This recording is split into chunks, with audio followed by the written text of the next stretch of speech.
right, here with the former 122-pound king, making his debut at 126. Man, when you hear your opponent, Carlos Castro, say it's going to be a great fight, is that smelling blood in the water as a fighter? Like, oh, he's not saying he's going to win. He doesn't, or, yeah. Kinda, but you can never overlook anyone. But I get exactly what you're saying, and I know what I'm coming for. I know what I want to do. Well, I mean, it was a big contrast from you saying it's going to be an ass whooping. Yeah. That's how I feel, and I feel like that's what it's going to be because of the space I'm in right now. But it's no hard feelings, you know. It's always business at the end of the day. But I definitely feel like my skills is going to surpass his. It's still levels. No matter I just lost to one of the top fighters in the world. It's still levels to the shit. In this new weight class, do you have to overcome size a little bit with skills? No. I'm just as big as any of these guys that been in 126, if not bigger than them. Espinosa's 6 feet tall. I ain't worrying about the height.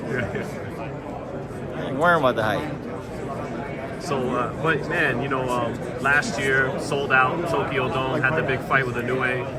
Did you have to go through anything, you know, mentally, psychologically, in the aftermath of that fight and leading up to this fight?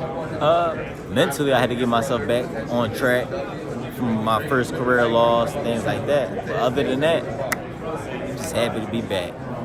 How's the sparring been in Philly?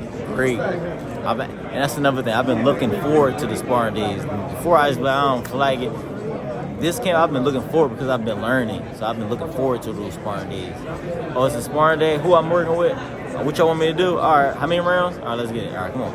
I've been looking forward to those. So everything's been great.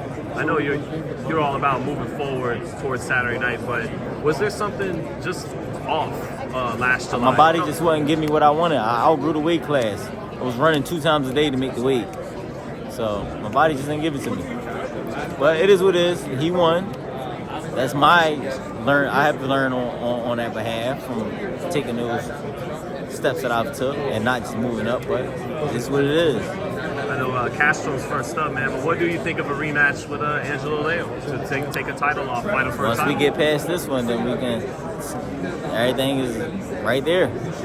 Did he get better? Who? Angelo, since that Yes, and I expect him to. And he fought like a hungry fighter. So that's where I'm at, the space I'm at right now. When your back is against the wall and you have something to prove to yourself. Not everybody else, but to yourself. What do you want to prove to yourself? That I'm back. I'm better than what I was, and I'm way better than I presented myself last outing. And just lastly, man, you know, whether it's X's and O's, whatever, technical stuff, what do you want to grow from this next part in your career moving forward? So where do I who? Yeah, where do you want to grow as a fighter moving forward now? Whether it's technical stuff, whatever. I just want to become multi-weight world champion at this point. I'm not looking for much. And of course, that money got to be right. The money got to be right always. So I'm an elite fighter, and I earned my way there. So, hey, best of luck, Steph. Thank you for your time, man. Thanks.